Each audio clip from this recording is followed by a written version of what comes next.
Good evening and welcome back to Deep Images. On the heels of our Hallows Eve 2024 coverage, we are beginning a brand new horror-centric series. This time around, we'll be tackling vampires. Regarding this sanguine subject, we will be discussing some of the usual suspects that we have not gotten around to in the past, and some very unusual suspects. So, some classics, some obscurities. Joining me in this first blood-soaked session will be these amazing folks. Co-hosts C.F. Roberts and Justin Cotton, veteran panelists Bill Mulligan, Francis Chu, and Briggy Williams, and awesome newcomer Aaron Garland. And I am Henry Covert. So please join us as we begin season 4 of Deep Images. It would not be possible if not for you guys. If you would drop a like and subscribe to the channel, it would help us out tremendously. So let's get into it.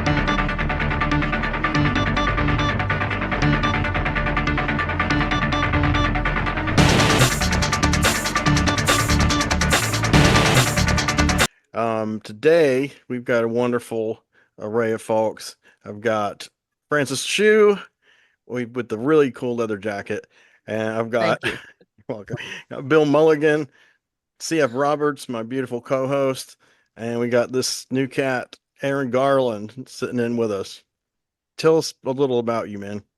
Well, like Henry said, I was in bands, in and out of bands for years. I've known Henry for a very, very long time.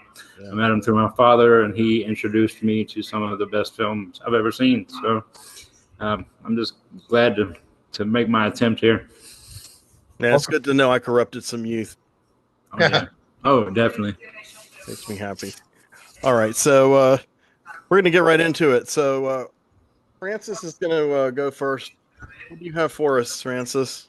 Okay, I've got Richard Blackburn's *LEMORA*, made in 1973, and this is something that he both directed and wrote. And anyway, it's a really interesting film because it's not the full length. I think it's about 90 minutes right now, something close to that. Mm-hmm. It's over an hour, and it was actually originally much longer, so it's kind of hard to get a sense of what it was really supposed to be. But anyway, the plot is about the lovely Lila Lee, who is this blonde-haired, blue-eyed, conventionally attractive woman. Oh, I should say girl. She's because that's what she is.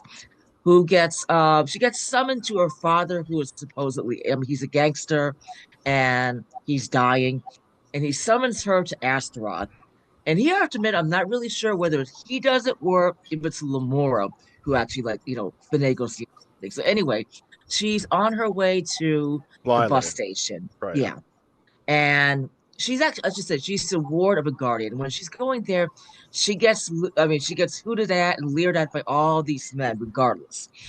And she's Hebephilia won was by on the rise back then. the what?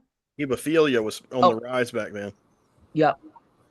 And anyway, she gets to the bus station, and the ticket seller says basically that no one ever returns from Astaroth. And so she's on the bus and everything, and even the bus driver leers at her. And at one point, they are attacked by these vampires, which are actually more, to me, like zombies than vampires. Yeah, we'll get And into so that. she's, The creatures are, yeah. yeah. And anyway, though, so she gets to this little cabin, I think, and she gets tended by this crone named Solange. And she hears this voice of her father. She's trying to find him. And then that's really where she bumps into LEMORA.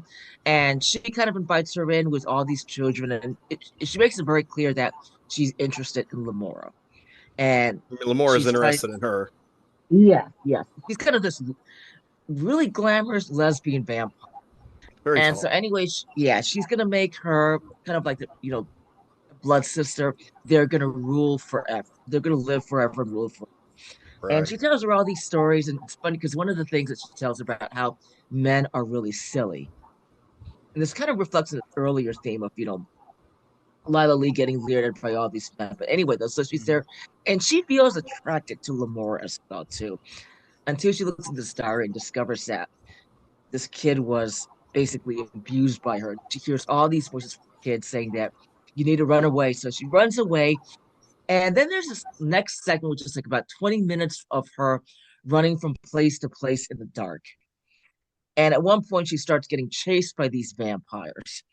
And towards the end, I mean, this is what I'm never really sure about, but she is caught by LEMORA. I think she finds her at one point. Okay. And then there's this war between the vampires, this sort of like It's feral because there's group two that, different kinds of creatures. yeah.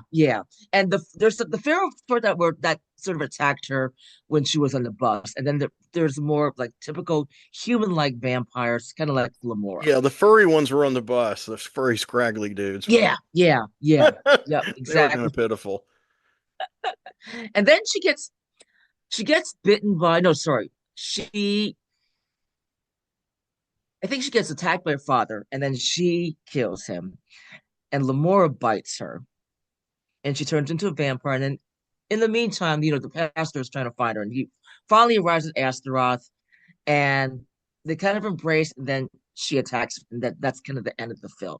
So as I said, it's a really odd film. It's we have no idea what the end product was really supposed to be like. I can give you some clues that you can probably figure some of your own. I mean, some I got from Richard himself, and Hmm. some are just kind of speculation from different people, including Hmm. myself. But what it was intended to be, but they didn't have a very big budget or much time to try to Hmm. make it look more credible. But so Lamora is kind of like, obviously she's a proto goth chick. She's goth through and through, but Yeah. she's like a Lilith like character. And Lilith, the biblical Lilith was the mother of vampires. So Lamora is the mother, either genetically or round, probably, or made them in a test tube or rounded Hmm. them up from the woods, whatever. But she's the mother of these the children, and this has been used in other things a lot, this idea. Hmm. um but what they are is like about half of them are like vampires. uh Yeah. To me, they felt like zombies. Now, that's what I kept the other thinking they half are were. supposed to be werewolves. Huh. Yeah. Well, they Okay. like See, this zombies is what because we you told can't hurt you. them, and they're only out at, well, only out at night and you can't hurt them, but that's true of werewolves too. But zombies aren't Okay. fluffy like them. So Okay. they're not as decayed, but they do look rough like zombies. um Yeah. I mean, they but then look some of mindless. I mean, that's what I thought. That's what I thought zombies. Well, some of them might be like hybrids of the different. I Hmm. mean, it's like I don't know if she's been experimenting with alchemy.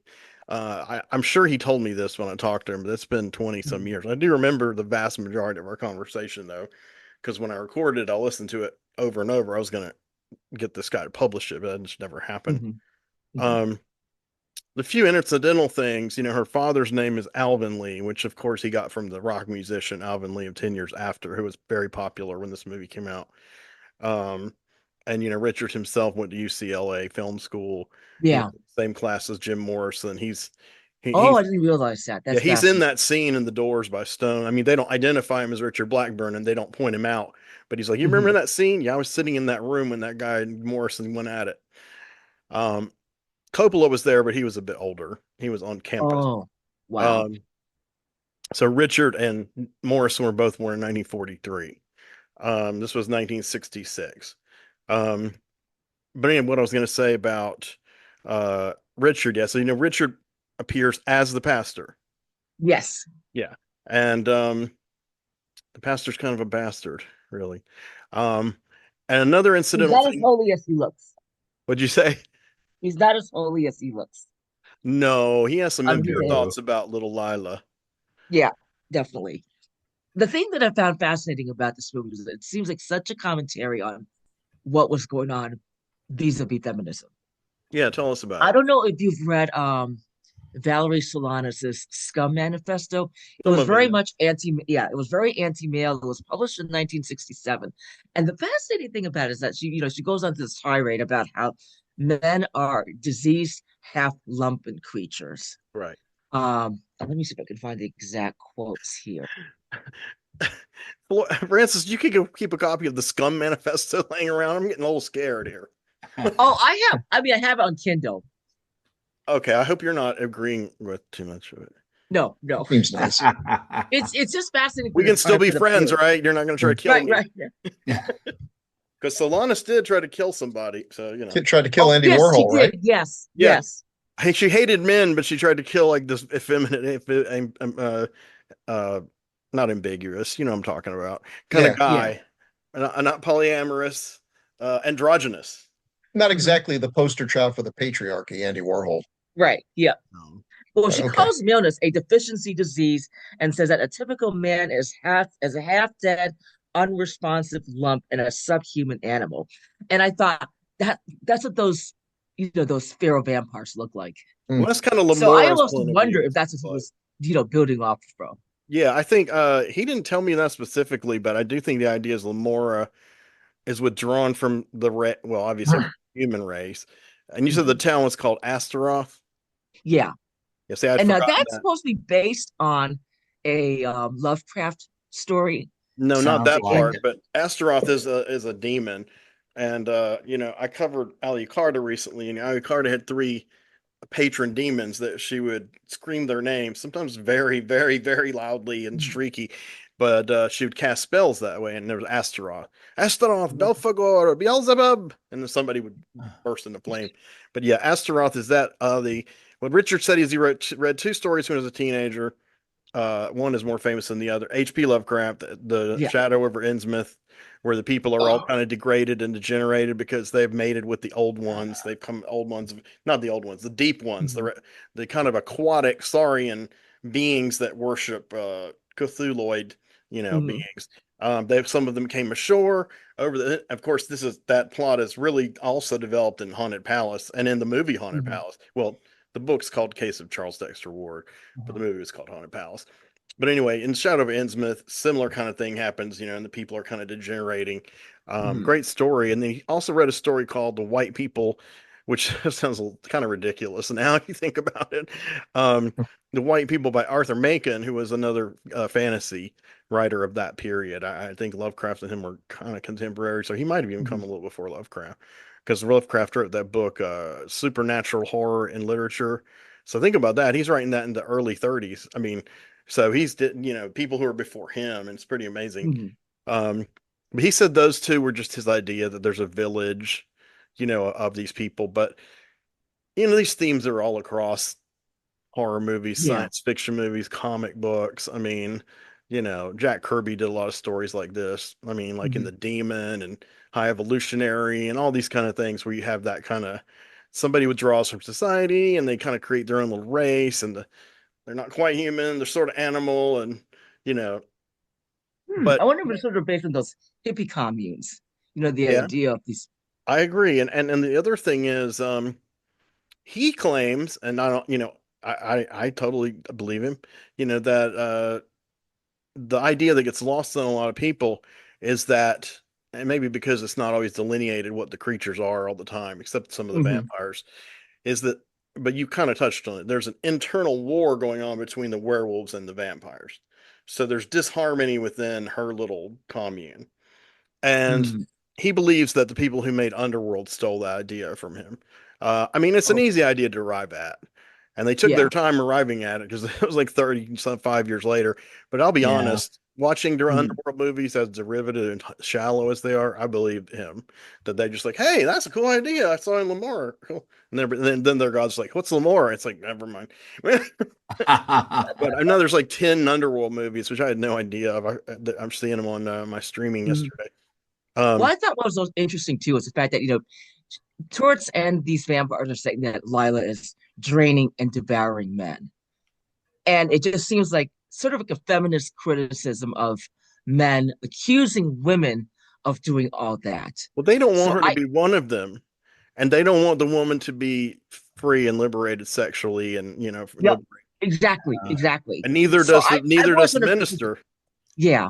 But Yeah. everybody wants to screw her, even Lamora, who actually does Mhm. get it. Yep, yep. Well, and I think Mhm. that could be a commentary in the fact, I mean, because you did have lesbians then saying that some lesbians are really more like men, so that they never really get rid of the sort of like binary. Yeah, but this is before that Between nomenclature. But yes, you're right. You're right. And the actress who played Lamora, I mean, definitely was a feminine woman, but yeah, Rainbow she did the comment, Smith. huh? Leslie Rainbow Gill. Smith. No, Oh not no, no, Leslie. no. I'm sorry. Yeah, Leslie Gilb, she did the co commentary for the Synapse DVD, So Oh, I mean, wow. she really was a tall woman with a deep voice and very Yeah, severe features. But I still thought she was pretty attractive. But yeah, she my is. God, Yeah. from him. So, but But but the thing is, like, whenever you've got this dark-haired woman and a blonde woman, the dark-haired woman is always going to be portrayed as more masculine. yeah, and the Usually, blonde-haired woman is the one who, is in society with the man. The dark-haired yeah, woman is like the seductor. unconventional. Seduces the poor blonde girl away from men because they're horrible. Yep. I mean, but this is one of the core tropes of the lesbian vampire movie cycle. I mean, think Yeah. about think Yeah. about the Velvet Vampire, think about Daughters of Darkness, think about Blood Spatter Bride. They're all the exact same, you know. Uh, Oh yeah, and Brides of Vampires. they all come from Carmilla, of course. Yeah. Yeah. Can you tell us about Yes, a and little she bit had about dark Carmilla? hair. Yeah. Tell us a little about Carmilla and how you feel like it feeds into these kind of movies, because I know you're very knowledgeable about that era. Oh God. You know what's really funny? Because I've never really read Carmilla so much as a lesbian Oh, you haven't read it vampire as a lesbian. novel, but more of a like actually critique of relations between Ireland and Britain. Oh, I Okay. wow. don't know if you want to get into that, but basically the way I see it is that okay, Lepanu has always, I mean, Sheridan Lepanu has always been, viewed as this sort of like conservative Tory, but there are also conservative Tories who are not unionists and were very like pro Ireland, pro Irish independence, Okay. and I've always read Carmilla as kind of this allegory of Britain. So who's Britain and who's Ireland? Okay, Carmilla will be Britain and Laura will be Ireland. So it's about colonialism yet again. Yes, exactly, exactly. Wow. And So what's Carmilla's fascinating, the bad guy. yeah, but what's fascinating about that too is because Carmilla is sort of not portrayed as masculine, but sometimes, I mean, I think there's one point where Laura says that she's like a young man. Hmm. And back then, they consider Britain masculine and Ireland feminine. Yeah, that's why Britain makes fun of Irish people, probably. One of Yeah, the many reasons. yeah. And And one, actually, what happened afterwards, about maybe like 15 years, there was a cartoon, a political cartoon of Britain as a huge vampire brat preying on Aaron. So I really think that there must have been something like that in going on in Carmilla. I mean, if you yes. look at all the things, like for instance, Carmilla not liking that religious ceremony, like not liking the hymn when that peasants funeral pass. I mean, the funeral procession passes by, and she's uncomfortable with it. What's fascinating about that is that back in Ireland at that time, they did consider the British atheist and irreligious.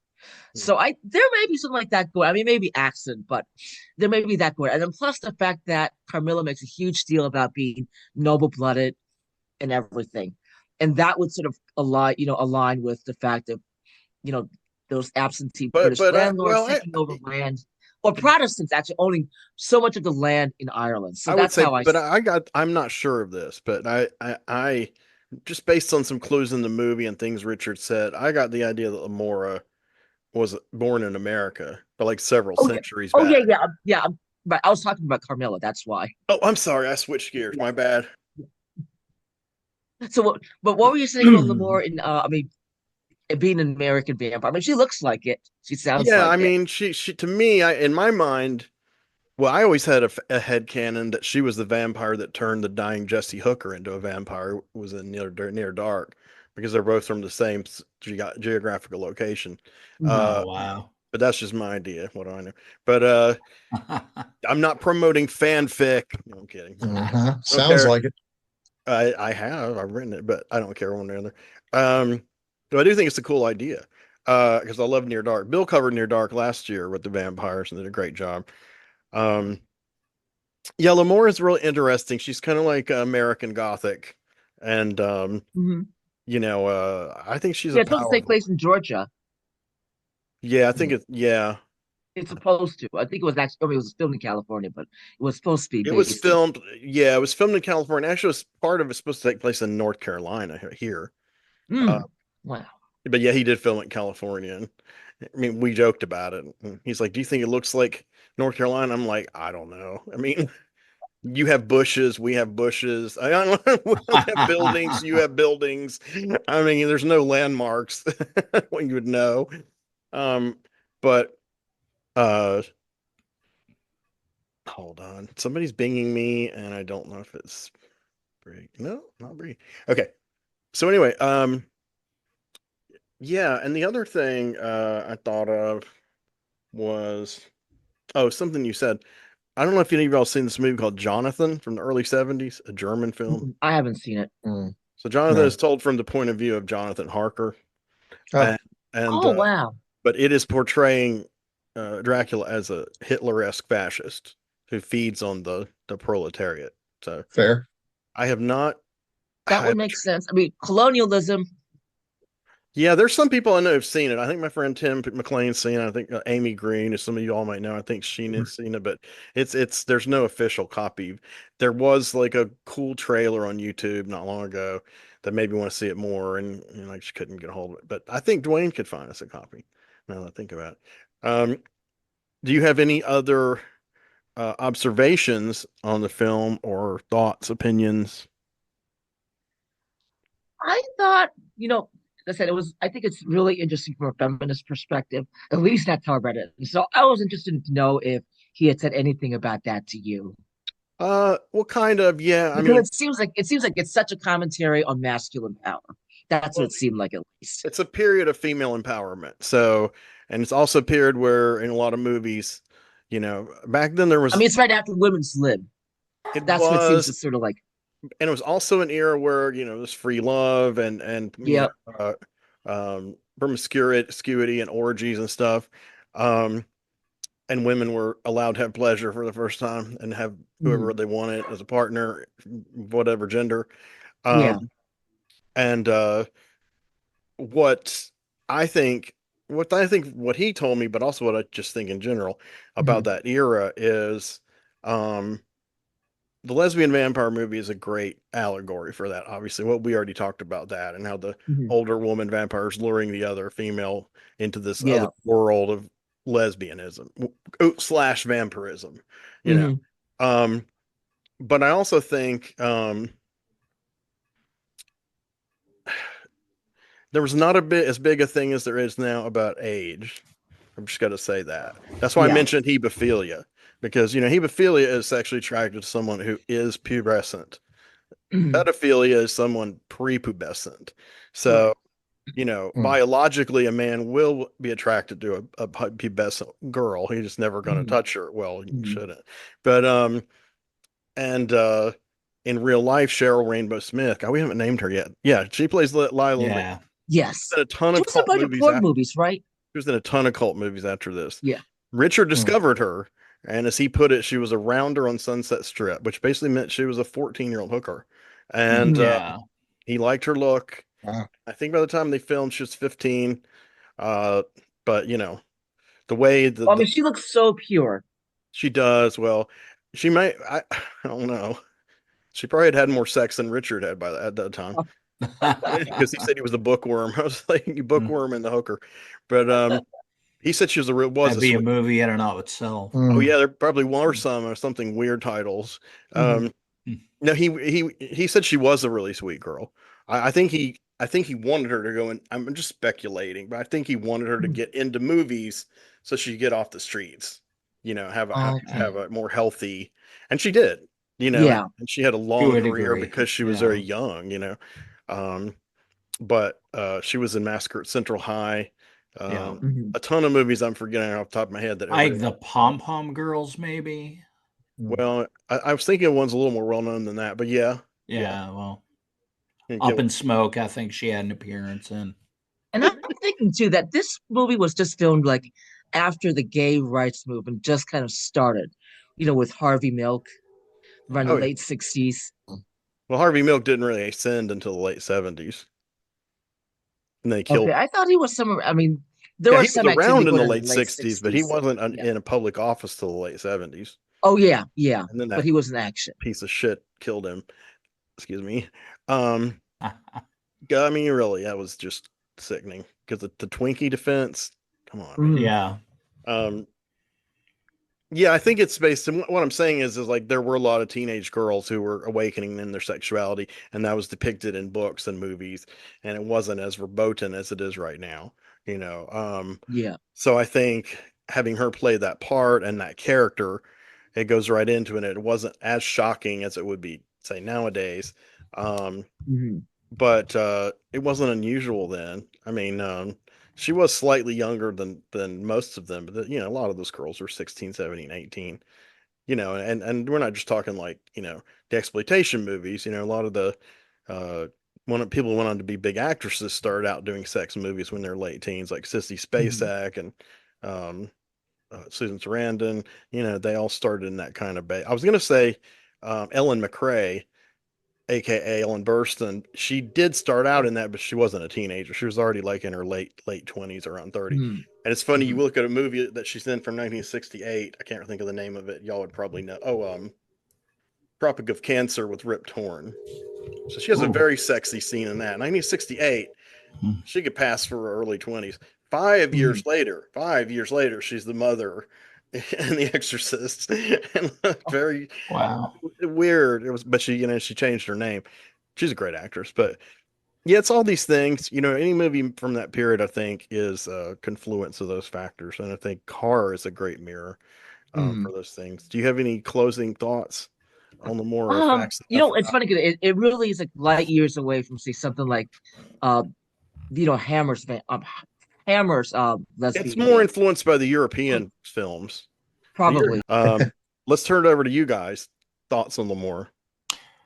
I was kind of fascinated. One thing I've heard a lot regarding Lemora lately from one stripe of criticism is and it should probably come as no surprise that it's mainly coming from guys, is just a lot of people commenting on what a dark ending it seemed like, and Lamora's or Lila's doomed to spend the rest of her eternity with this awful vampire woman. Whereas it's really funny because when I watched it, I saw that more as liberation. Yeah, I bet those same people loved the end of Midsummer though, and didn't see the connection. Yeah, maybe not. The interesting thing is actually Lila does not want to be a vampire, but I mean that's why she's running away. Right, right. Uh, Well, I mean, in Midsummer, the girl doesn't want to be in the cult either. But in both cases, those are the only options of empowerment those characters have in this patriarchal world they're in. You know, yeah, and same with Belladonna of Sadness, Chuck. Thing yeah, from there. You I know, can I mean, see that. I get the impression more that she's sort of coerced into it after she's been bitten by it, you well, know. there's always the idea of how much do they want the character? How much of it is hypnotism? How much of it are they actually sexually aroused? How much of it Mhm. are they genuinely ideologically persuaded? Yeah. I'm sure a lot of it is the supernatural, but I think there's a layer where it's ambiguous, maybe not. And 9 out of 10 times the women do stay with the women who produce them, and sometimes like in Daughters of Darkness, they become them. You know, Yeah. Mhm. Vittori goes into the body of the woman she dates. Um, which And then that there's the Velvet Vampire where she just runs away. I love the Velvet Vampire. I love Yeah. that movie. There's two passages in that movie that are great. It's got some great, incredible music that I like. But um, plus, I'm a Lance Rock fan. But yeah, Velvet Vampire. They should do next Halloween. Um, so did you like Lamore and Chuck? Oh yeah, When I did you when loved did it. you first see that?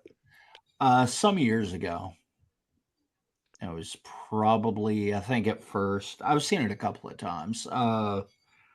First time probably not long after Heather and I got together. It was just kind of like it was one of those movies on the docket. Like I have to show you this, and so she showed it to me, and the rest was history. Well, it's interesting because when I was starting to write for a local zine, regional zine, one of the reasons I did it, I'm going to admit it. I mean, besides the fact I loved writing, I loved movies, but I wanted to get free movies because I was kind of poor. So, That's a good way for that to happen. and it was hard when you're spending $30 on a video search movie and you can't even tell what it looks like. Mm. Um, Yeah. so it worked. I started getting them, and one of the companies that was eager for me to help promote them was More Video, and More Video was actually the first bootleg chain kind of company in America on I guess it was on Betamax, 1978. I guess it would have been Betamax. He had this giant, I've been to his house. He had this giant shed with all these 16 and 35 millimeter prints. He was a really Ooh. hyper guy. He was, always juggling 50 things at once. Michael D. Moore. Michael D. Moore was his name to distinguish him from all the other Michael Moores. Um, but he met Richard. He got the rights to LEMORA. He got me a copy of LEMORA. And for a while, he Uh, had the rights to produce all the copies of LEMORA. mm, I'd never heard of the movie before that. And this is Hmm. like 96. So I don't think I'd heard it. Maybe I'd read it about in the Phil Hardy book, but I didn't know much really anything about it. And he's like, "I'll get you a copy of Lamar, Henry." And he sent me a copy, and I liked it. And he said, "Do you want to talk to Richard?" And I said, "Yeah, sure." Back then, I was really bad with interviews. I was very nervous, and what I was, I didn't have my questions together. But when it go like that, it was like a conversation. He was just a cool guy, and he's still alive. You know, mm, Still acts once in a while, but he hasn't Hmm. written and directed in, mm, in quite a number of mm. years. Um, but yeah, that's the first time I saw it, and then I got that Synapse DVD when it came out. Um, it's got a pretty good stature now among horror fans, and I think once it went on DVD, it helped a lot. And you said you'd seen it a long time ago, Bill? Yeah, so long that I really don't have a great opinion. I think I need to revisit because probably, like a lot of folks back then, the copy that I had was horrifying. I mean, just 10th generation VHS sort of thing, and all the Yeah. joy and art was sucked out of it. So yeah, I was just suggesting I need to go look and see where it's streaming so I can It's suggest on it for Tubi. decades of horror. Oh, Tubi's awesome. I Tubi's the started best. watching the last Mm, because I hadn't seen it in a while, but I only got through about a half hour, but not because of the movie, but I had other stuff to do. Um, but I have seen it a mm. lot. It was something I would revisit a lot, and the stuff with just the lore of Lamora, I got involved with that, and yeah, I did use her in some of my. Well, we you could great ungraciously call it fanfic. Really, it's called literary archaeology, but that's a whole other rabbit hole. Um, but I don't do that stuff anymore. I don't write pastiche. I just write my own characters now, which Mm. no one reads. But Bill has a book of his characters. I don't know if he's got it at hand or not, but I do. I always keep it at hand just in case there's a Zoom meeting on, I can slip it in there. yeah. It's wait, here it is. It's Rom. That's the name of a demon. I Yes, was gonna I wish I hadn't had to bug out so early when we were doing demons because I was gonna pimp the hell out of this.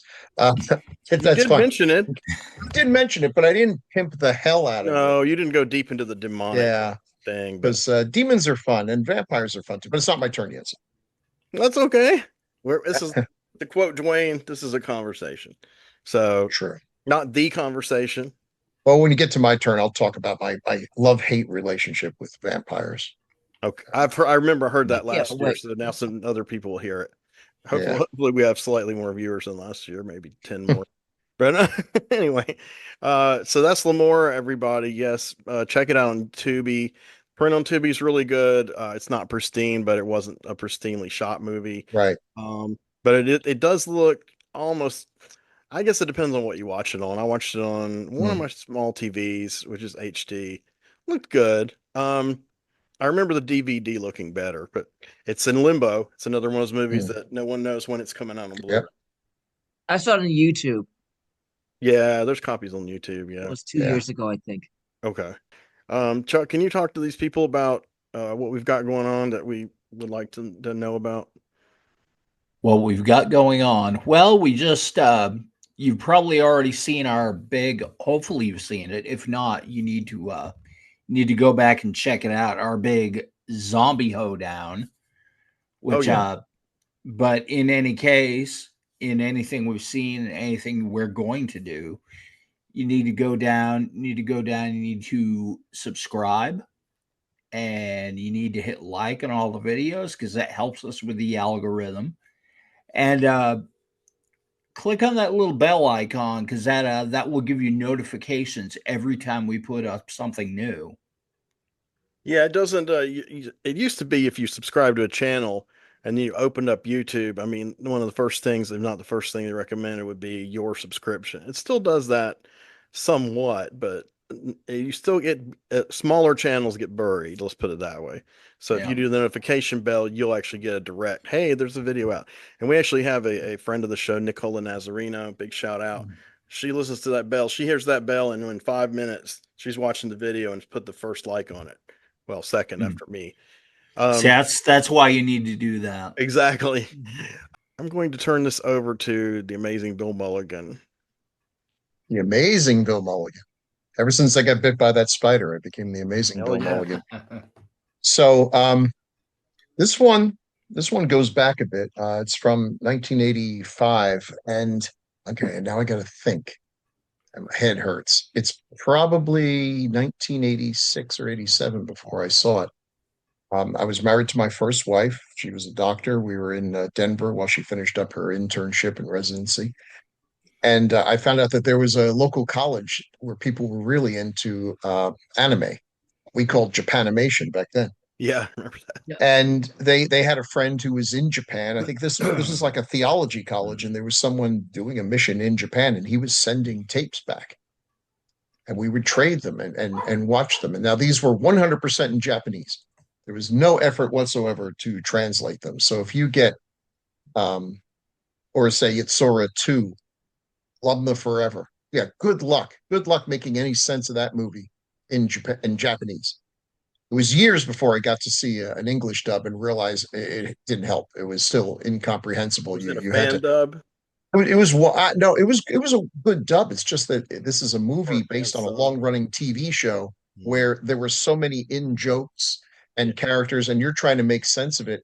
And it was like if you someone took you to see Avengers Endgame, having not only never seen a Marvel movie but unaware that there was such a thing as Marvel, and you're wondering why people are cheering just because this guy picked up a hammer, and you know it was incomprehensible. Beautiful, and I like that. And to tell you the truth, there's a part of me that still kind of prefers watching anime that way because I get to make up my own story. And one of the ones that I picked up to watch was 1985's Vampire Hunter D. Hmm. Um, and I was absolutely blown away because I was sort of under the impression that a lot of anime, my exposure to anime was largely um, Speed Racer. And that's about as far as it went. I hadn't even seen Macross, Robotech, or anything. That was before they released that. And this is one of the unfortunate things. It's kind of like one of the problems I have with science fiction is that my dad let me read Ray Bradbury at a really young age, which is awesome. That's one of the reasons I love my dad. But Yeah, the mine problem did too. is, yeah, after you read Ray Bradbury, where do you go from there? There are some others that are also good, but you know, it's probably better to start out with the juvenile stuff, and then you work your way up to like Robert Heinlein juvenile, which is still really good, and then Yeah. eventually, a few years later, it's Harlan Ellison, and off you go.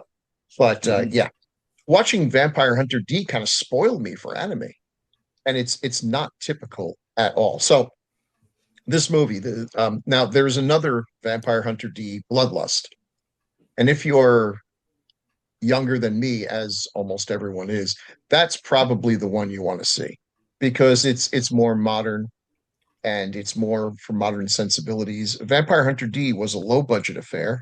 Because it was low budget, they did a lot of style, but not necessarily the degree of motion that you would get from top-notch anime. Anime has always been more about the sizzle and not so much the constant motion. Miyazaki, to the contrary. And this one is very stylistic.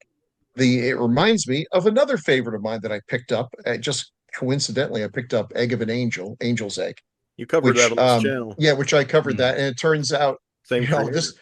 this really screwed me up because the same character designer, um, Yoshitaka Amano, Yeah. did that. So I was like, oh, so this is what anime is like: beautiful, long, flowing hair, and no, not so much really. And this does have some very, the usual anime tropes. For example, in the first 5 minutes of the movie, which totally hooked me in, we meet Doris. Interesting name for a, Japanese character, but it is Doris. That's people keep saying it was one of the few words I could understand. And she ticks off a lot of boxes.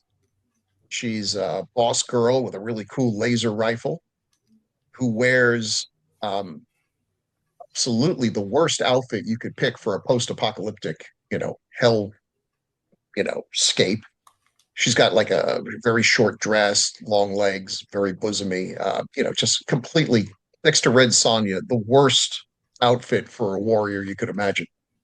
And she's taking on a mutant. There's mutants there. This is some weird world that is a combination of gothic and post-apocalypse. There's mutants and there's castles that are lorded over by vampires who look like your typical vampires, lots of capes, a lot of flouncing around and everything, but it is science fiction. Mm-hmm. She takes out a mutant, he kills her horse, and then all of a sudden there's a giant vampire there, and his cape is blowing in the wind, and he slowly envelops her, and then Vampire Hunter D comes on, and the music's really cool. I'm like, okay, I'm hooked. I am hooked. Next thing you know, she's been sort of, infected with this vampire. And here comes the titular hero, Vampire Hunter D. He moseys into town on a cybernetic horse. And this guy, he's really pale. He's got long hair. He's good looking, I guess. Everyone seems to think he's good looking. He wears very spiky clothes. He's got swords. And he's the best vampire hunter on Earth. Got a really cool hat, kind of like, hard to describe. It's kind of like if it's like an anime. Who's that character? Who's the one by Robert E. Howard? Not Conan, but the Puritan Solomon Kane. Solomon Kane. If like a Solomon Kane anime, it'd be kind of like Vampire Hunter D. Definitely. He's very laconic, doesn't say a lot, which is good. And just because this is anime and we like to shove as much unnecessary stuff in as possible, he has a parasite living in his left hand. And you keep waiting. Hey, is this gonna like ever be explained? And for all I know, I guess it could have been, because I figured there must be an explanation, but since I don't speak Japanese, I'm missing it. But then when I finally got to see the, English version, it's like, no, he's just got a parasite living in his hand. It might be explained in the books. Yeah, well, I kind of look that up, and it's like, I don't think it is. I think it's just might not be.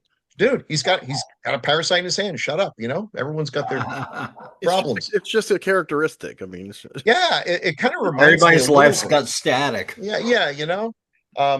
It kind of reminds me of Elric, though. That Elric had that sword that was always a big, pain in the ass. There's a character that really has been done dirty. I don't know why anyone hasn't tried to make Elric. Might be the fact that your protagonist is kind of chaotic evil, and that might hurt the box office, but he's a cool character. Just I think in this day and age, it would be a very successful R-rated. Yeah, it's worth a shot. I mean, that's pretty much every Michael Moorcock character too. Just like every single one of them are just this poor doom bastard. I like Elric the best though. For some reason, I got a soft spot for Elric. Yeah, Elric's the most like effeminate and Byronic kind of hero. I mean, this pour doom bastard that's got this weapon. He's got a weapon, but he's also got like every disease known to man. Halitosis. That's why he has the weapon. He has to use magic to stay alive. He's in love with his sister. The man's got issues. It's his cousin, not his sister. Oh yeah. But is it? Yeah. Well, 6 But her brother is in love with her and rapes her. There you are. It's just awful. Anyway, so back to Vampire Hunter D. He shows up in town, and he's going to take on this character, this big Count Lee. Yeah, well, that's cool. And but he sends. So it turns out Vampire Hunter D. D is a Dhampir. He is half vampire. His dad was a vampire. His mom was a human, and so he's Blade. He's Blade, and he's a day walker. He has a lot of their powers, but not too many of their weaknesses, which seems an unfair fight. But vampires, screw them. And that's one of the things I like. See, I think vampires all deserve to die. There's only one spot at the top of the food chain, and it's them or us. And I say us. I don't like these sympathetic vampires. I do like movies that go into the, it's not fun being a vampire. I love Let the Right One In. And one of the things I love about it is that she is unapologetically a monster. People suffer because of her. They don't deserve to suffer, but they do. She can't help it. I don't go running around shooting rabid dogs and doing the happy dance because I did it. It's just something, that would need to be done if I were, in fact, running around shooting rabid dogs, which I don't do. Don't anyone get the wrong idea. how I spend my Sundays. So these vampires are right bastards, and but they have cool powers because again, this is a future, and I don't know how much they really get into it, but in the books, this is a post-apocalyptic world. The vampires kind of took over and reestablished their dominance. So that's where you get this weird little bit of gothic, little bit of sci-fi, a little bit of this and that, and they're feeding on humans. They can make fake blood, but they enjoy eating humans because why not? It's fresh. And yeah, so he shows up and fights. There's some really cool scenes with a vampire that can kind of warp time. So when D tries to stab him, the sword kind of flips around and somehow ends up going through him. We get one of our rare English phrases. He says, "Oh my God!" And it was like, "Oh, I understood that. Good. I'm learning Japanese." Um, but it all come it now. This is a little bit of a slow burn. I think people watching it now are like, "Oh, come on, let's get with the point." And it's like, come on, slow down, cowboy. It's just soak in the beauty of the anime and just the niceness of it. And but it comes down to a big fight. There's also another cool character, the daughter of this main vampire, who hates humans, just can't stand humans. She's an anti-human bigot. And it turns out she's also a Dompier. Womp, womp, womp. She's real hung out about it too. Yeah. It really upsets her. She did Does that it? 20, it's like when you do 23 and Me and you've been a, Jew hating bastard your whole life. And then it comes back and it's like, oh, okay. 39% Anastasia Jew. I've got a lot to think about. So she does. And she does the honorable Japanese thing in the end, which is, walk back into the burning building like a horse. So yeah, and then of course Doris falls in love with him because why wouldn't she? But he's Vampire Hunter D. This is not a man who's going to settle down in one spot. He comes in, fixes the problem, and then ropes off into the West again. This is a lot of Western. This is a Western science fiction horror anime. Mhm. Yeah, that old chestnut. If that's what you've been jonesing for, this is the movie to get because that pretty much is this movie and nothing else. I really liked it. It really got me into anime, even though it's so atypical. It doesn't look like most anime. It doesn't move like most anime. But it's It has been really entertaining. imitated though since then, but yeah, Sure. Oh, yes, very at the influential time, because yeah, definitely. I don't think I was alone. An awful lot of people were getting these tapes. I had And one this was a friend in Charlotte who did, and he was doing exactly everything you just described. He yeah. did get a few fan subs, and I don't know how accurate they were. They even showed a little at a Heroes convention, but I mean there was like four people sitting there. Nobody knew what it was. Nobody cared. But Maycross became kind of everybody wanted to Yeah. see the original Maycross. Yeah, that was the one that really turned it around. But I'll tell you, the folks who grew up in that time where finding this was trading with people and passing them around Mhm. and everything, that hooks you in a way that you don't get. And I'm not going to be old man yelling at clouds saying, I wish it was better in the old days. It wasn't. No, that It wasn't sucked. It better. was absolutely horrible. It was horrible to be a comic book collector and have to run from drugstore to drugstore to find that one copy of X-Men that had not been folded down for someone looking life with Jughead, to find an actual decent copy. But that being said, when you did find that copy, it was a treasure. It's the difference between going fishing and going to a store and buying a dead fish. There's a sense of accomplishment. There's a sense of it tastes better, even though it's, the same damn fish. That's it. There's something about that. I'd rather dig for treasure and find it than just have someone hand me treasure. Although I will not object to either of those scenarios. Um, so yeah, I really enjoy it. And now, of course, it's out there. You can find decent copies and all. And watch On that. Watch Blu-ray. Bloodlust. I think fans of The Witcher would probably enjoy this sort of vibe too. It's a fun, neat little I film think with it lots. definitely precedes a lot of movies like Underworld, like Van Helsing, the Sure. one with Hugh Jackman, obviously. The look, and yes, I do think it's probably influenced by Solomon Kane. I hadn't really thought of that before, Bill, but that's pretty, yeah. Oops, Solomon Kane's another one I'd like to see them do a bit more with. There was that I didn't movie and it care for wasn't that bad. movie, but I was in the minority.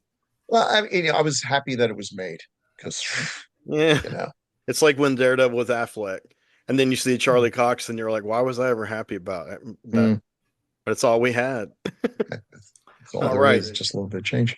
So what do you guys think about Vampire Hunter D? I'm sure at least one or two of you wonderful people have seen it.